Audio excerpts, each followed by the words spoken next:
Buenas noches. Siguiendo con nuestro estudio de análisis de este texto que estamos trabajando, Derecho de Sociedades, del doctor Wilson Iván Morgenstern Sánchez, como ya lo señalamos, profesor tratadista e investigador de Derecho Societario.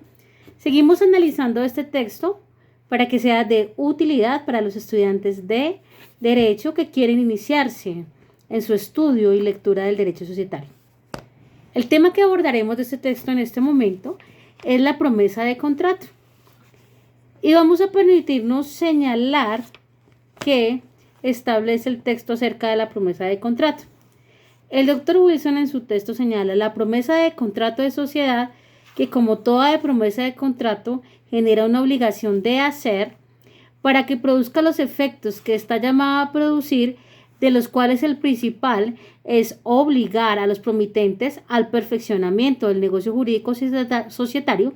Debe colmar los requisitos señalados en el artículo 119 del Código del Comercio. Y ese 119 del Código del Comercio señala primero que las cláusulas deben expresarse en el contrato según lo previsto en el artículo 110, que ustedes saben que el 110 habla del contenido del contrato de sociedad, qué contenido debe llevar. Segundo, el término y condición que se fije, es decir, la fecha en que ha constituirse la sociedad, advirtiendo la norma y la condición que se tendrá por fallida si se tardare más de 2 años en cumplirse. De igual manera, señala el inciso segundo de la disposición en cita de los promitentes responderán solidaria y limitadamente de las operaciones que celebren o ejecuten el desarrollo de los negocios de esa sociedad prometida antes de su constitución, cualquiera que sea la forma legal que se pacte para ella preceptiva.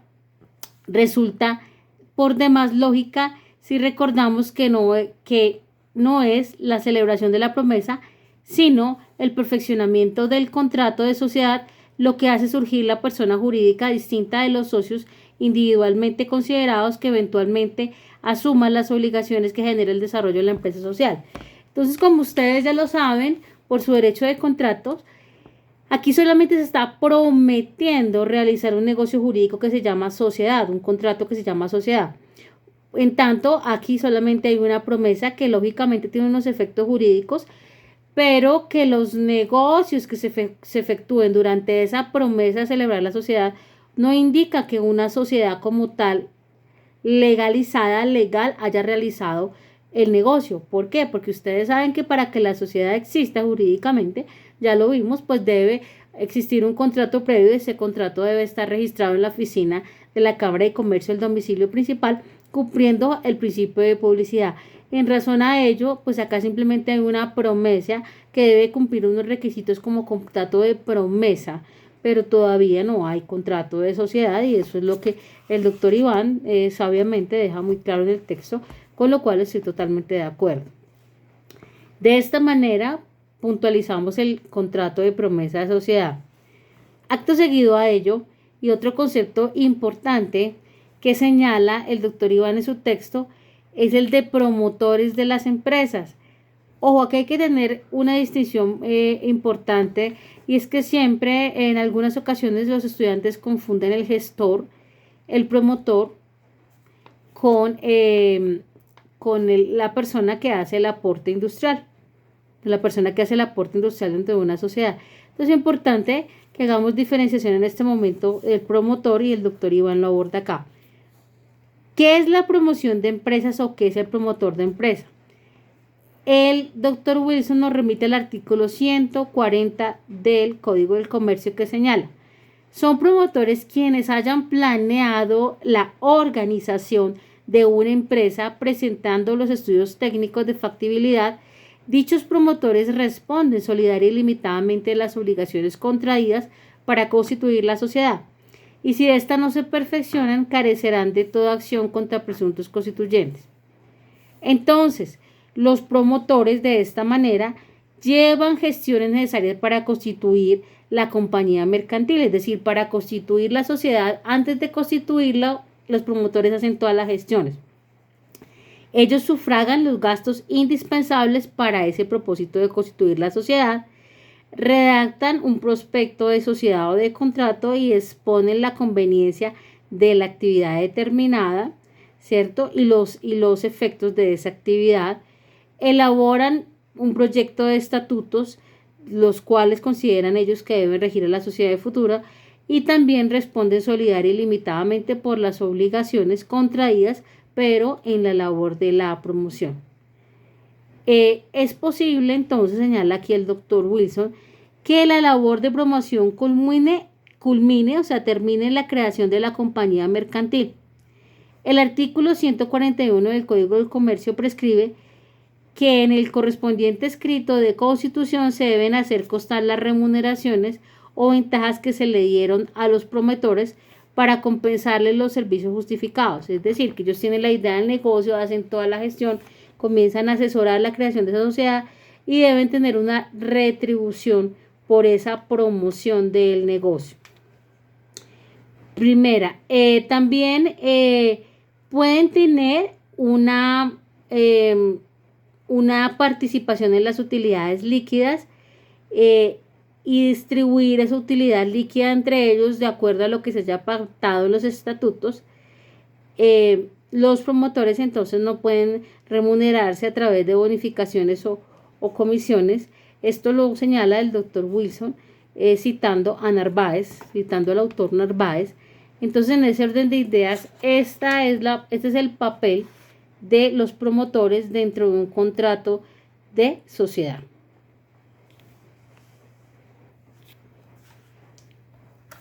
Abordaremos otro tema que cita el doctor Wilson en su texto, y es las características del contrato de sociedad. La primera de ellas que vamos a ver es la consensualidad dentro del contrato de sociedad. Aquí el doctor Wilson nos señala lo siguiente: el otorgamiento de la escritura pública de constitución no se requiere para el perfeccionamiento del contrato de sociedad. Para que un contrato de sociedad se entienda perfeccionado, no se requiere la escritura pública, porque recuerde que la escritura pública es la solemnidad, y antes de que exista la escritura pública, pues ya está el consentimiento como tal. Señala el doctor Wilson que, tal como lo establece el doctor Narváez en su texto del 2008, si la formalidad de escritura fuera un requisito de la esencia del contrato de sociedad, al tenor de lo dispuesto en el artículo 1501 del Código del Comercio, su omisión generaría la inexistencia del negocio jurídico societario o que éste no produjera efecto alguno. Pero ello no es así, ya que la ausencia de las formalidades que se han mencionado traen como consecuencia una sociedad de hecho. Como ya lo vimos, cuando una sociedad no se eleva a escritura pública ni se eleva tampoco un documento privado, tampoco se hace su registro, la sociedad sí existe. Lo que sucede es que allí se genera una sociedad de hecho que no cumple algunas formalidades, cuales son elevarse a escritura pública o ser llevadas al registro. Entonces, la existencia de esa sociedad, como sabemos, ya se tiene que demostrar por cualquiera de los medios probatorios, pero no quiere decir que no hay sociedad porque hubo un consenso, hubo un contrato de sociedad. Lo que sucede es que hay una sociedad diferente que se denomina la sociedad de hecho. Que si existe o no, que si se prueba o no la existencia, pues ya se probará con los elementos probatorios para ver si existe o no la sociedad de hecho, pero ya ese es otro tema. Lo que es cierto es que ahí sí hubo consentimiento y sí hay sociedad. Entonces, en primera instancia, no puedo señalar que si no existe una escritura de constitución no hay sociedad, porque ahí estaremos trabajando el elemento de consentimiento dentro de la sociedad. Abordando desde otra óptica en el texto el tema de la consensualidad, y señala aquí el doctor Wilson, siguiendo el principio de derecho, que las cosas en derecho se deshacen como se hace, en la parte del artículo 158 del Código del Comercio determina que las reformas tendrán efectos entre los asociados desde cuando se acuerden o se pacten conforme a los estatutos. Estas reformas son las reformas al contrato de sociedad. Y el parágrafo 166 del Código del Comercio señala que entre los socios podrá aprobarse la reforma con la sola copia auténtica debidamente expedida de acuerdo en el acta que conste esa aprobación y esa reforma que ha sido votada y aprobada por todos y cada uno de los socios. Eso frente al punto y el elemento y la característica de la consensualidad dentro del contrato de sociedad. Otra de las características que cita el doctor Wilson es la plurilateralidad. La plurilateralidad, entonces, es una semejanza acerca de la colaboración empresarial.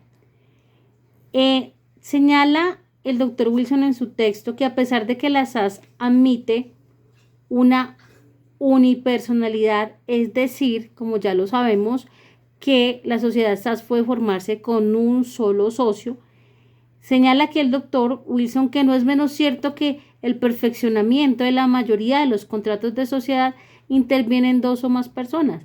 Como intervienen dos o más personas, entonces eso hace que el contrato tenga la característica de plurilateralidad.